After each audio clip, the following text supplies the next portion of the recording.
Hi friends, welcome back. तो video है finally a true Hindu राष्ट्र। अरे वाह, कैलाशा एक्सप्लेन्ड। चलो देखते हैं।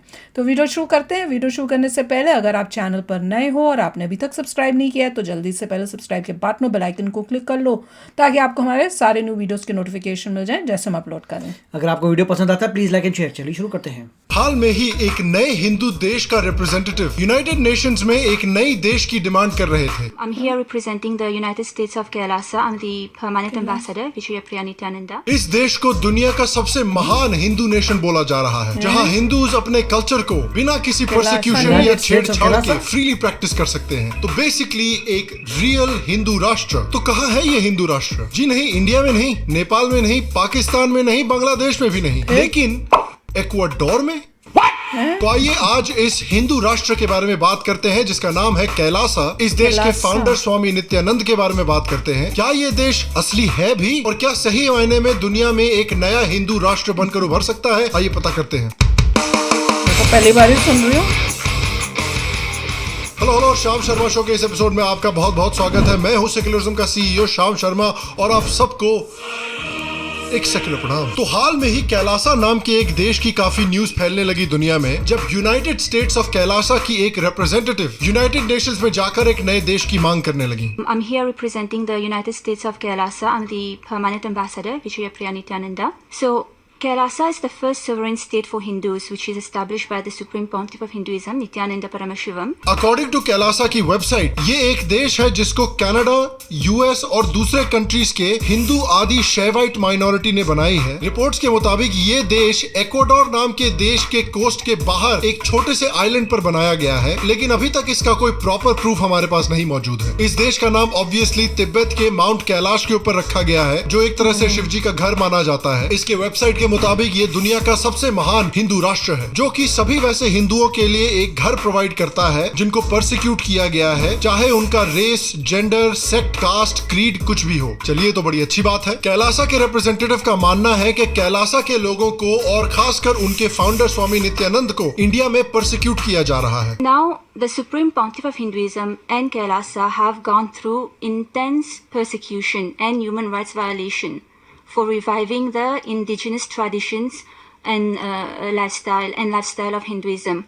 And he was even banned from preaching and exiled from his birth country. अब इस कैलासा देश की सोशल मीडिया पर काफी प्रेजेंस है। इससे रिलेटेड काफी क्लिप्स और ट्वीट्स वगैरह पोस्ट होते रहते हैं। हाल में ही कैलासा ने अनाउंस किया कि उनके देश के लिए वीजा की सर्विस भी शुरू की जा रही है। अकॉर्डिंग टू द वेबसाइट, इस देश की ऑलरेडी एक कॉन्स्टिट्यूशन है, एक इकोनॉमिक सिस्टम डेवलप हो चुका है, पासपोर्ट भी बन चुका है, फ्लैग भी बन चुका है, एम्ब्लेम भी बन चुका है और रिजर्व बैंक ऑफ कैलासा भी बनने वाला है। अकॉर्डिंग टू स्वामी नित्यानंद, कैलासा के लिए दिसंबर 2020 से फ्लाइट सर्विस भी शुरू हो चुकी है, लेकिन कैलासा जाने का सिस्टम अभी काफी कॉम्प्लिकेटेड है। You can start applying for Kailasa visa. You have to reach Australia on your own.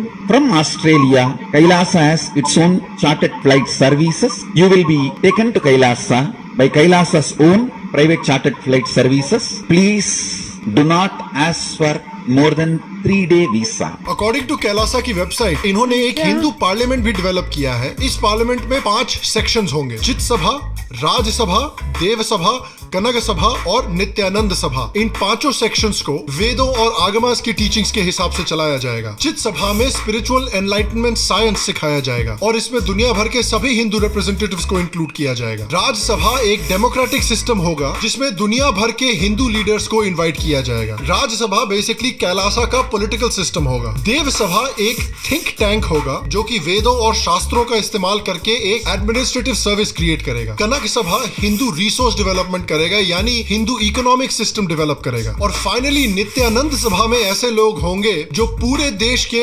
Administration के लिए रिस्पॉन्सिबल होंगे। तो हम यहाँ हिंदू राष्ट्र की बात कर रहे हैं। आइए पहले डिस्कस करते हैं कि एक हिंदू राष्ट्र होता क्या है। देखिए, एक राष्ट्र अकॉर्डिंग टू विष्णु पुराण उन लोगों को बोला जाता है जो एक टेरिटरी में रहते हैं और और जिनका एक यूनिक कल्चर और सिविलाइजेशन होता है। और इस राष्ट्र को इंग्लिश में नेशन भी बोलते हैं और ये नेशन स्टेट से डिफरेंट होता है। स्टेट एक एडमिनिस्ट्रेटिव मशीनरी होती है जो इस राष्ट्र को गवर्न करती है, जिसको सेक्युलर प्रिंसिपल्स पर ऑपरेट किया जाता है। फॉर एग्जाम्पल, मेरा मानना है कि भारत एक हिंदू राष्ट्र है लेकिन एक सेक्युलर स्टेट है, जिसका कल्चर, जिसका सिविलाइजेशन सनातन धर्म में बेस्ड है। तो उस तरह से इंडिया एक सिविलाइजेशनल स्टेट है और उसी तरह से सिविलाइजेशनल स्टेट्स के और भी एग्जांपल्स हैं, जैसे ब्रिटेन, जर्मनी, यूनाइटेड स्टेट्स, जिनकी गवर्नमेंट्स सेक्युलर है, सेक्युलर प्रिंसिपल्स पर चलती हैं, लेकिन उनकी सिविलाइजेशन क्रिश्चियनिटी में बेस्ड है। फॉर एग्जांपल, अमेरिका के प्रेसिडेंट आज भी बाइबल पर शपथ लेते हैं, उनकी करेंसी पर आज भी इन गॉड वी ट्रस्ट लिखा हुआ है। ब्रिटिश गवर्नमेंट की तो एक ऑफिशियल चर्च है जिसको एंग्लिकन चर्च कहा जाता है। तो कैलासा का क्लेम है कि वो भी इसी तरह से एक हिंदू राष्ट्र बना रहे हैं जिसको हिंदू प्रिंसिपल्स पर एडमिनिस्टर किया जाएगा। तो बड़ी इंटरेस्टिंग चीज ये है कि इतनी जल्दी ये लोग यूनाइटेड नेशंस से अपने आप को रिकॉग्नाइज करने की कोशिश कर रहे हैं, क्योंकि याद रखिए कि एक बार यूनाइटेड नेशंस ने आपको एज अ कंट्री रिकॉग्नाइज कर लिया, फिर आपको काफी सारी चीजों का एक्सेस मिलता है। For example, international monetary fund, world bank, जिन देशों को एज अ कंट्री रिकॉग्नाइज करती है यूनाइटेड नेशंस, उनके पास ये भी अधिकार होता है कि वो दूसरे देशों के साथ ऑफिशियली ट्रेड भी कर सकें। तो बड़ी इंटरेस्टिंग चीज है कि एक देश जिसको 2019 में ही अनाउंस किया गया है, वो इतनी जल्दी यूएन तक कैसे पहुंच गया? और यूएन तक ही नहीं पहुंचा, वो तो अनऑफिशियली अलग अलग देशों के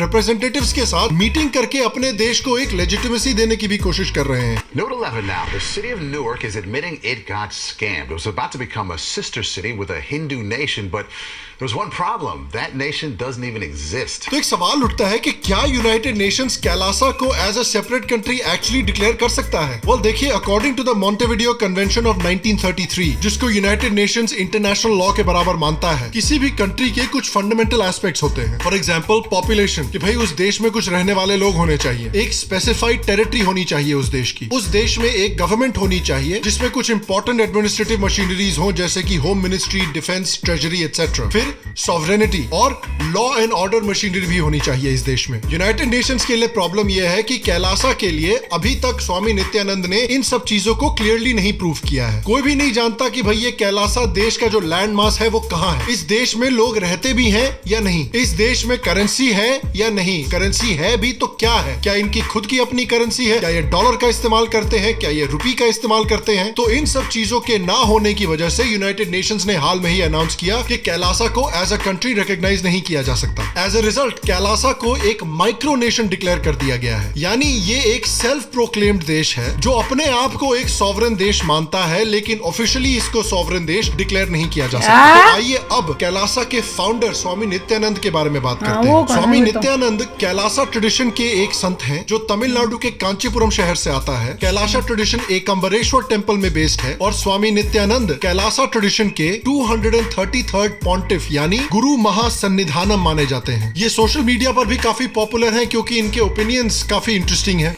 What is MC square? The difference between intensity and continuity. What is energy? What is matter?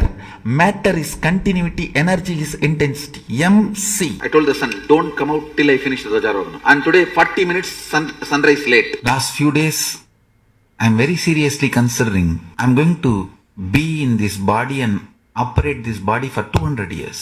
Mahadeva says, walk on the ground without shoes, without chappal.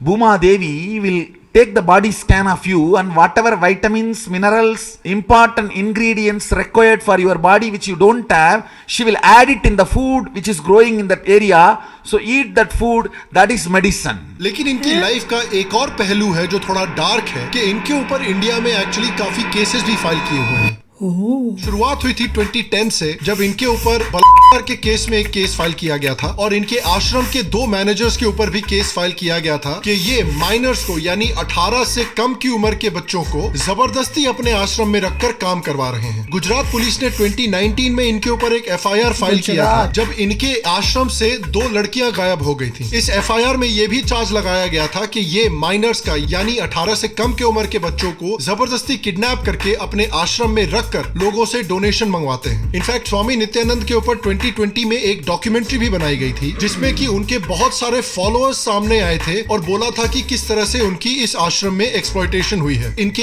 एक फॉलोअर के पिताजी ने कहा था कि स्वामी नित्यानंद ने इनकी बेटी को किडनैप कर लिया है। Former member of Nityanand's cult had accused him of raping her.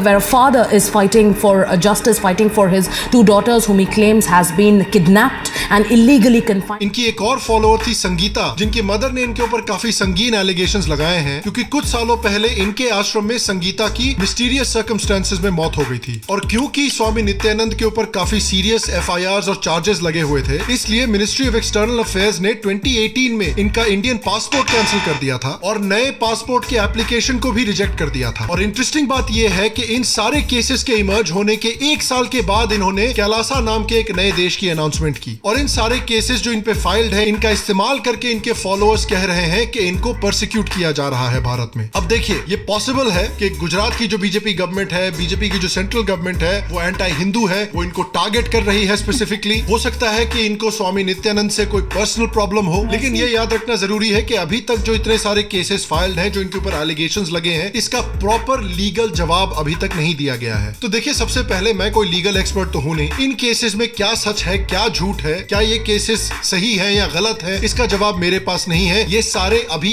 Allegations हैं, पेंडिंग केसेस हैं, तो इन केसेस पर इससे ज्यादा स्पेकुलेट मैं नहीं कर सकता। इंटरेस्टिंग बात ये हो जाती है कि इन्होंने एक वीडियो निकाला था जिसमें उन्होंने बताया था कि इन्होंने कैलासा नाम की अलग कंट्री क्यों बनाई है, और इसमें जो उन्होंने रीजन दिया वो बहुत इंटरेस्टिंग था। I have done the foundation, legal, internationally protected place first. Not only I have the immunity of non-prosecutable and immunity and protection as the head of the state, sovereign land, which can't be violated. तो basically according to स्वामी नित्यानंद, वो एक separate country इसलिए बनाना चाहते हैं ताकि वो एक head of state declare कर दिए जाए बाय यूनाइटेड नेशंस, ताकि उनको इंडियन गवर्नमेंट इंडियन कानून के तहत प्रोसिक्यूट न किया जा सके, क्योंकि इनके अकॉर्डिंग इनको और दूसरे हिंदू प्रीस्ट को टारगेट किया जाता है और प्रोसिक्यूट किया जाता है भारत में। अब देखिए, इनकी बात तो नहीं है, क्योंकि हिंदू साधुओं को, हिंदू टीचर्स को, हिंदू गुरुओं को काफी टारगेट किया जाता है, काफी अटैक किया जाता है इंडिया, चाहे पॉप कल्चर हो या फिल्में हो।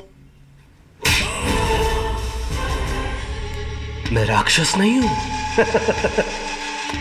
मैं तो अवतार हूं। मेरे छोटे छोटे बच्चे मालूम है हमका, करेजी और कार्तिके इतने छोटे भी नहीं है, अकेले रह सकते हैं घर में। आप हमारा रिमोट दिलाई दो, फिर जाओ अपने फैमिली के पास। भगवान बचा ले। अरे तुम्हारे ऊपर भी कौन है, भगवान है का? कहाँ है? Now presenting the dance of Shiva. ये अलग बात है, वो अलग चीज है। ये मजाक उड़ा रहे हैं अपने रिलीजन का, वो मिसयूज कर रहे हैं रिलीजन का, जहाँ तक लगता है।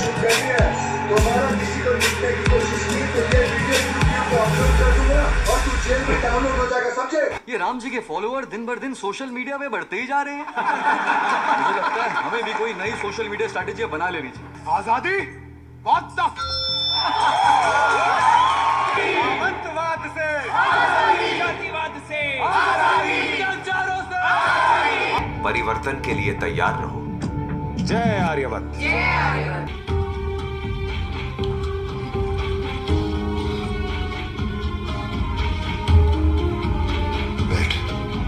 हम सब ने देखा है सदगुरु को कैसे अटैक किया गया है। I would much rather look at a chimpanzee masturbate than look at this guru impart knowledge. और ये ट्वीट के मैं पूरा समर्थन में हूँ अभी भी। The biggest of these centers is the Isha Foundation headquarters at Ikkarai Boluvanpatti. This particular campus has been riddled with allegations of illegal constructions, harming forests and wildlife. हमने देखा है आर्ट ऑफ लिविंग के गुरु श्री श्री रविशंकर को कैसे attack किया गया है। 35 lakh people coming to chant for peace and sacrifice a river.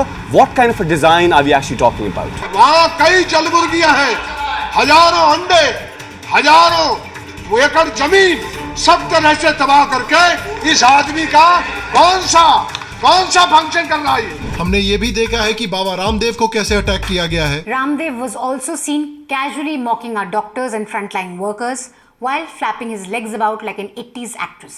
मूर्ख, तेरी बुद्धि कहाँ गई? कपाल भारती करने गई है? कहाँ से लाता है इंफॉर्मेशन तू अपना? लाला जी, without any degree, with no divinity or dignity, you are a धूर्त। और योगी आदित्यनाथ में तो अलग ही लेवल के अटैक्स होते हैं। गोरखनाथ मंदिर के महंत और अब उत्तर प्रदेश के मुख्यमंत्री योगी आदित्यनाथ ने गुजरात दंगों के 2 महीने के भीतर ही कुछ जोशीले मगर बेरोजगार युवाओं को इकट्ठा कर एक प्राइवेट मिलिशिया या निजी फौज तैयार की और नाम दिया हिंदू युवा वाहिनी। खासतौर पर अल्पसंख्यक विरोध पर आधारित इस संगठन का उद्देश्य था धर्मनिरपेक्ष लोकतांत्रिक भारत को हिंदू राष्ट्र में बदलना। इन सारे गुरुज पे भी काफी केसेस फाइल हुए हैं। फॉर एग्जांपल कृपालू महाराज पर भी एक केस फाइल किया गया जो कि बाद में पता चला कि झूठा केस था। तो basically if I had a rupee for every time a fake case was filed on a Hindu guru, I would have more money than Pakistan. ऐसे तो नहीं होता है। लेकिन इन सारे रिलीजियस गुरुज और स्वामी नित्यानंद में एक बड़ा डिफरेंस ये है कि इन सारे रिलीजियस गुरुज ने इन सारे केसेस के खिलाफ लड़ाई की है। इन सारे केसेस का मुंह तोड़ जवाब दिया है। पब्लिक में मीडिया के सामने सारे सवालों का जवाब दिया। ये था पहले का चित्र और हमने आज तक एक भी वृक्ष वहां नहीं काटा। आज देखिए माहौल ऐसा नहीं, खचड़े में से भी अभी सोना निकला आया। तो इस तरह का काम करने का हमारा आदत है। रक्षक कभी भक्षक नहीं होता। The State Forest Department clearly has submitted to the High Court that this is not an elephant corridor. The Wildlife Trust of India has given a clear directive to the NGT that it's not an elephant corridor. The World Wildlife Fund says it's not an elephant corridor. But you say it's an elephant corridor.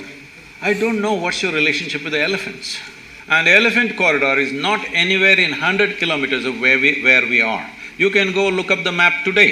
और legal system का इस्तेमाल करके भी इन सारे cases के खिलाफ लड़ाई की है। ये गुरुज जो थे देश छोड़ के चले नहीं गए, इन केसेस को खाली नहीं छोड़ दिया और इनके ऊपर जो एलिगेशंस और केसेस लगे थे उनको इग्नोर नहीं किया और ये नहीं बोलना शुरू कर दिया कि भारत एक एंटी हिंदू देश है और भारत में उनके लिए रहना इम्पॉसिबल है। और इसीलिए स्वामी नित्यानंद की जो वो वीडियो है वो बहुत इंटरेस्टिंग है क्योंकि उनका जो मेन कंसर्न है कैलासा के पीछे वो है कि वो एक हेड ऑफ स्टेट बन जाए ताकि उनको कानून का इस्तेमाल करके परसिक्यूट न किया जा सके। वो इनके लिए प्राइमरी रीजन है। एक अच्छा खुशहाल हिंदू राष्ट्र बनाना इनके लिए लगता है सेकेंडरी रीजन है। और एक दो और जो चीजें हैं कैलासा से रिलेटेड जो मुझे थोड़ी इंटरेस्टिंग लगी वो थी कि अगर आप कैलासा देश का झंडा भी देखेंगे तो उसमें स्वामी नित्यानंद की फोटो है। और कैलासा के वेबसाइट पर स्वामी नित्यानंद अपने आप को सुप्रीम पॉन्टिफ ऑफ हिंदुइज्म मानते हैं। एक तरह से उन्होंने कैलासा को हिंदुइज्म का वेटिकन और अपने आप को हिंदुइज्म का पोप घोषित कर दिया है। तो ये सारी चीजें देखकर लगता है कि कैलासा को हिंदुइज्म के लिए नहीं बल्कि स्वामी नित्यानंद की ईगो के लिए बनाया गया है। देखिए भारतीय कल्चर में एक गुरु का बहुत महत्वपूर्ण पोजीशन होता है। भारतीय कल्चर में किसी भी इंसान को अपने स्पिरिचुअल गोल्स को अटेन करने के लिए हमेशा एक गुरु का साथ लेना होता है और इसलिए किसी भी गुरु के पास एक बहुत बड़ी रिस्पॉन्सिबिलिटी होती है और उस रिस्पॉन्सिबिलिटी के साथ साथ एक लेवल ऑफ विनम्रता भी होनी चाहिए। फॉर एग्जाम्पल अगर आप आर्ट ऑफ लिविंग फाउंडेशन का लोगो देखें या ईशा फाउंडेशन का लोगो देखें तो उसमें श्री श्री रविशंकर या सदगुरु की फोटो नहीं है। अगर आप पतंजलि ब्रांड भी देखें जो पूरी तरह से बाबा रामदेव के नाम से जुड़ा हुआ है तो पतंजलि के लोगों में भी बाबा रामदेव की फोटो नहीं है। इनफैक्ट कई पतंजलि प्रोडक्ट्स में भी बाबा रामदेव की फोटो नहीं है, इवन दो ये प्रोडक्ट्स अक्सर बाबा रामदेव के नाम पर ही बिकते हैं। तो अगर आपको एक देश बनाना है और उसका फ्लैग बनाना है, आपकी कम्युनिटी शैवाइट है, अगर आपने उस फ्लैग में भगवान शिव की फोटो लगाई होती तो समझ में भी आता है। लेकिन एक गुरु की फोटो लगाना, एक पर्सनालिटी के पूरा देश बनाना, ये मुझे उतना समझ में नहीं आया। देखिए एक बात मैं क्लियर कर देना चाहता हूँ, मुझे कोई प्रॉब्लम नहीं है अगर एक हिंदू गुरु दुनिया में कहीं पर भी एक बड़ा हिंदू ऑनक्लेव बनाना चाहते हैं। मैं मानता हूँ कि दुनिया भर के रिलीजन हिंदुओं को कन्वर्ट करने की कोशिश कर रहे हैं, तो हिंदुइज्म को भी एक ऐसा रिलीजन बनना चाहिए जो दुनिया भर के लोगों को कन्वर्ट करने की कोशिश करे। हिंदुइज्म को एक कन्वर्ट करने वाला, एक एक्सपैंड करने वाला रिलीजन बनना है। तो कैलासा का जो कॉन्सेप्ट है उस कॉन्सेप्ट से मुझे कोई प्रॉब्लम नहीं है और मैं इस बात से भी बहुत खुश हूँ कि हिंदू गुरुज की ऐसी डिमांड है, ऐसी पॉपुलैरिटी है भारत के बाहर कि वो इतने सारे भक्त जमा कर पाते हैं, इतना सारा पैसा जमा कर पा रहे हैं कि वो पूरा का पूरा आइलैंड खरीद के वहाँ पे देश बना सकते हैं। और भी गुरुज हैं जैसे आर्ट ऑफ लिविंग हो या ईशा फाउंडेशन हो, उनके भी बड़े बड़े कैंपसेस बन रहे हैं इंडिया के बाहर। इस बात से तो मैं बहुत खुश हूँ। मैं चाहता हूँ कि हिंदुइज्म दुनिया का सबसे तेजी से ग्रो करता हुआ रिलीजन बने, क्योंकि देखिए मेरा मानना है ऑनेस्टली कि हिंदुइज्म जैसी प्लूरलिस्ट आइडियोलॉजी में लोगों का कन्वर्ट होना दूसरे रिलीजन जैसे एक्सक्लूसिविस्ट आइडियोलॉजीज में कन्वर्ट होने से बेहतर है। क्योंकि हिंदुइज्म जैसी प्लूरलिस्ट आइडियोलॉजीज मानती हैं कि देखिए सच तो एक है, लोग अपने अलग अलग तरीके से उस सच को अप्रोच कर सकते हैं, जबकि एक्सक्लूसिविस्ट आइडियोलॉजीज मानती हैं कि मेरा तरीका सही है, मेरा तरीका नहीं मानोगे तो मार देंगे। तो जो पहली आइडियोलॉजी है according to me is much better for the world. लेकिन उसके साथ साथ आई थिंक हमारे हिंदू गुरुज को थोड़ा केयरफुल भी होना चाहिए। हो सकता है इनको परसिक्यूट किया जा रहा है, हो सकता है ये सारे केसेस झूठे हैं, लेकिन आई थिंक इन केसेस का प्रॉपर लीगल सिस्टम को इस्तेमाल करके जवाब देना भी जरूरी है, जिस तरह से दूसरे गुरुज ने अपने ऊपर लगे हुए एलिगेशंस का प्रॉपर मीडिया में आकर और लीगल सिस्टम का इस्तेमाल करके दिया है जवाब। तो ऐसे कई गुरुज हैं जो सनातन धर्म धर्म को दुनिया भर में फैला रहे हैं और ग्रो कर रहे हैं। लेकिन कैलासा का जो कॉन्सेप्ट है ये काफी ईगो ड्रिवन लग रहा है मुझे, रादर देन हिंदुइज्म ड्रिवन। मैं आपसे पूछना चाहता हूँ, क्या आपको लगता है कि मैं गलत हूँ? अगर आपको लगता है कि मैं गलत हूँ तो प्लीज नीचे कमेंट सेक्शन में मुझसे डिसएग्री कीजिए। स्वामी नित्यानंद और उनके मोटिवेशंस के बारे में मुझे भी पूरी नॉलेज नहीं है। क्या आपको लगता है कि कैलासा सही मायने में एक सक्सेसफुल हिंदू राष्ट्र बन पाएगा? हाँ या ना नीचे कमेंट सेक्शन में मुझे जरूर जवाब दे। बाकी गाइस, हमारा शो धीरे धीरे 1 मिलियन सब्सक्राइबर्स तक पहुंचने वाला है। प्लीज 1 मिलियन तक पहुंचने में हमारी मदद करें। नीचे सब्सक्राइब बटन पे क्लिक करके जरूर सब्सक्राइब करें अगर अभी तक आपने सब्सक्राइब नहीं किया है इस शो पर। जैसे ही हम 1 मिलियन सब्सक्राइबर तक पहुंचने वाले हैं तो हम 1-2 नए तरह के शोज भी लॉन्च करने वाले हैं, तो जल्दी जल्दी हमको मदद करें 1 मिलियन सब्सक्राइबर्स तक पहुंचने के लिए। श्याम शर्मा शो का लेटेस्ट मर्च नीचे क्लिक करके जरूर चेकआउट करें। श्याम शर्मा शो का मग क्लब भी नीचे पेट्रियन के लिंक पर क्लिक करके ज्वाइन करें। श्याम शर्मा को ग्रो करने में, सस्टेन करने में भी मदद करें। बाकी मैं आपसे अगले एपिसोड में मिलूंगा और तब तक स्वस्थ रहें, सुखी रहें, फिर मिलेंगे। और आप सबको 1 सेकंड प्रणाम। फ्रेंड्स, काफ़ी शॉकिंग था। पहले तो मुझे लगे ये है क्या, और जब उन्होंने वो स्टेटमेंट बोली कि यहाँ इंडिया में केसेस हुए हैं और वो वहाँ गए हैं, तब मुझे उसी टाइम शक हो गया था कुछ घोटाला है। अब मैं तो अपना पर्सनल बताऊंगी, कईयों को बुरा भी लग सकता है, बट आई बिलीव कि सीधे गॉड से कनेक्शन करो, कोई गुरु वुरु नहीं करो, क्योंकि यू डोंट नो कि कौन ओरिजिनल है कौन फेक है। और कई केसेस ऐसे हैं जिसमें आपको लगा कि भैया वो बहुत ओरिजिनल है, इतने फॉलोअर्स थे, इतना वो वास्ट कॉम्प्लेक्सेस बनाए हुए, दुनिया भर के लोग आते थे, और अब वो कहाँ हैं? जेल के अंदर हैं। और मुझे तो ये लगता है जिसने भी मेरी बिलीफ ये है, जो मटीरियलिस्टिक है, जो मतलब सिंपल लिविंग नहीं कर रहा, मटीरियलिस्टिक है, उसकी कोई भी एक चीज़ मुझे दिख जाती है कि मटीरियलिस्टिक आदमी है या बड़े घर में रह रहा है या उस टाइप से होता है। जैसे सन्यासी होते हैं, वो तो सब छोड़ छाड़ के जंगल में एक छोटे से झोपड़ी में रहेंगे, सिंपल रहेंगे। पर जो आजकल हम देखते हैं जितने भी गुरु हैं, इतना वास्ट उन्होंने बनाया हुआ है, लोग आते हैं। वो आने का भी कई जगहों पे मैंने सुना है कि वहाँ पे आने के लिए भी आपको बुकिंग करके, आपको पैसे दे के बुकिंग होती है। नहीं तो आप अगर भगवान का काम कर रहे हो, मेरा बिलीफ है कि आपको वो सब फ्री करना चाहिए कि आओ जिसको आना है भगवान की पूजा करो, हम फ्री खाना देते हैं, सब उस टाइप से आप कुछ करो। और मैं आपको ये भी बताऊंगी, बहुत शॉकिंग था मेरे लिए कि कई बार आप मुझे बोलते हो कि इन वीडियोस पे रिएक्ट करो, एंड आई एम शॉक्ड कि जो आप गुरुओं की वीडियोस बताते हो उनके चैनल से करो कॉपीराइट। जो आप भगवान के बारे में बता रहे हो, आपको उसमें भी कॉपीराइट दे रहे हो कि कोई आपको, मतलब आपका पैसा बनने के लिए आप उसको करो। फिर मेरे को ये क्वेश्चन आता है कि आप प्रमोट करना चाहते हो भगवान का नाम, लोगों को अच्छी बातें सिखाना चाहते हो, तो आप ऐसे मटीरियलिस्टिक चीज़ों के अंदर कैसे घुसे हो? मैं नाम नहीं बताऊंगी, बहुत सारे ऐसे। तब मेरे दिमाग में डाउट आता है कि भैया ये कैसे गुरु हो रहे हैं जो कॉपीराइट दे देते हैं कि आपके वीडियोस पर हम देख के भगवान का नाम के बारे में बात कर रहे हैं या कुछ कर रहे हैं। तो उससे भी बड़ा क्वेश्चन मार्क आता है। तो मेरा तो यही बिलीफ है कि सीधे भगवान से पूजा करो और उन्हीं के कनेक्शन में रहो, क्योंकि इतने कईयों के गोदामों में सोने मिले हैं, ये मिला है। तो वो ये, पर अनफॉर्चुनेटली ये है कि इस वजह से जैसे कह रहे हैं कि दूसरे वहाँ रिलीजन के लोग अपना वो बन के लीडर्स बन के हिंदूज को कन्वर्ट कर देते हैं। तो आजकल अब हमारी में होता है कि हमारे भी ऐसे कोई आए जो वापस उनको लेके आए कि वापस हिंदू तुम बनो। तो वो बहुत इंपॉर्टेंट है, पर उसके लिए कोई ट्रू दिल से करने वाले हों तो बात अलग है, और जिनको मटीरियलिस्टिक नहीं हो, उनका अपना पे, मतलब उन्होंने सब कुछ छोड़ा हुआ हो। राइट, देखिए पॉइंट ये है कि पहले आप भगवत गीता पढ़िए, उससे सारी नॉलेज आती है, उससे आपको पता चल जाएगा क्या सही है क्या गलत है। और नॉर्मली भगवान ने ऐसा सिस्टम नहीं किया कि अगर तुम भगवान के पास आना चाहते हो तो भगवान ने बोला नहीं बेटे तुम मेरे पास नहीं आ सकते, तुम्हें एक और आदमी चाहिए होगा, उसके थ्रू तुम मेरे पास आओगे। मतलब वाकई ऐसा लगता है कि भगवान बोलेगा तुम मेरे पास तो आ ही नहीं सकते डायरेक्ट यार, तुम्हें एक और ह्यूमन बीइंग ढूंढना पड़ेगा, उस ह्यूमन बीइंग के थ्रू ही मेरे पास आ सकते हो। तो ये अल्टीमेटली सब बकवास है। भगवत गीता पढ़िए, जितनी आपकी नॉलेज ज़्यादा होगी उतना जल्दी आप देख पाएंगे कौन सही है कौन नहीं सही। अगर आप स्पिरिचुअल नॉलेज में नहीं हैं तो आपको कोई भी कुछ बोल देगा, बोलेगा अरे वाह क्या बड़ी बात है। अरे भैया भगवत गीता में लिखा है, उस इंसान को कहाँ से आई? आपके जितने भी वेदास हैं, जितने भी शास्त्र हैं, जितनी भी बुक्स हैं, वहीं से आई ना, उसने खुद तो इन्वेंट की नहीं है। तो आप सिर्फ भगवत गीता तो बहुत लाइट है, भगवत गीता पढ़ लीजिए, उसके बाद जो है आपको इतना पता चल जाएगा कि आप कह सकते हैं बॉस जो भी दूसरा इंसान बोल रहा है आप बोलेंगे भगवत गीता में कवर्ड है, मेरे को कोई नई बात बताओ। तुम्हारे पास कोई नई बात आ ही नहीं सकती, क्योंकि सब कुछ कवर्ड है भगवत गीता में इन वन वे और दी अदर। जितने आप खुद नॉलेजेबल हैं, आपको दूसरे लोगों को पता चल जाएगा कि वो सिर्फ भगवत गीता को एक तरीके से बता रहे हैं आपको इम्प्रेस करने में, मगर खुद फॉलो नहीं करते।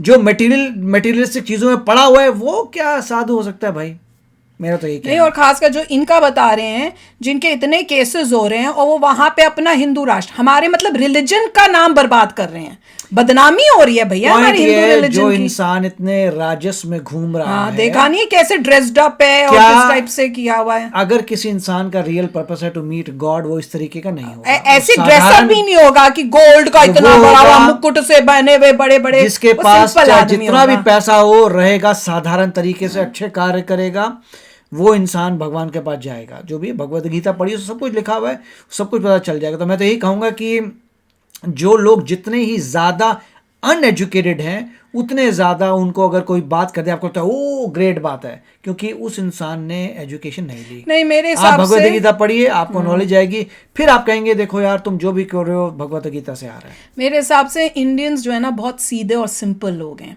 और उस वजह से गॉड फियरिंग हैं, उस वजह से की बात कुछ और है। उस वजह से ये जो कई लोग हैं वो उसका फायदा उठा के मिसयूज कर रहे हैं, उस सिंप्लिसिटी ऑफ ह्यूमंस, जो गरीब और उस टाइप से लोग हैं, और उससे फैन फॉलोइंग कर करके अपने आप को गुरुज भी बना फोर्स लेते नहीं हैं। कर रहा, वो हाँ, आपका पर नॉलेज वही नहीं, है ना, इसलिए आप भागते हुए जा रहे वही हैं तो वहाँ पे। दुख की बात ये है, सीधा भगवान का कनेक्शन होना चाहिए, ताकि ऐसा कुछ हो ही नहीं बाद में आपने किसी को गुरु बनाया, पता चले कि वो तो फेक था। कितना मतलब आपके ऊपर क्या, भगवत गीता ही आपका ट्रू गुरु है। बिल्कुल, भगवान से पूजा करो, सीधा कनेक्शन गॉड से ही रखो। एनीवे, आप भी शेयर करना अपने थॉट्स, आपको क्या लग रहा है जो हिंदू राष्ट्र बना रहे हैं और जिनके बारे में ये बताया, तो ये मैंने तो पहली बार ही सुना है। तो आप भी शेयर करना अपने thoughts, but in a nice well mannered way, ठीक है ना। तो चलो चलते हैं, मिलेंगे नेक्स्ट वीडियो में बहुत ही जल्द। Till then take care and bye bye.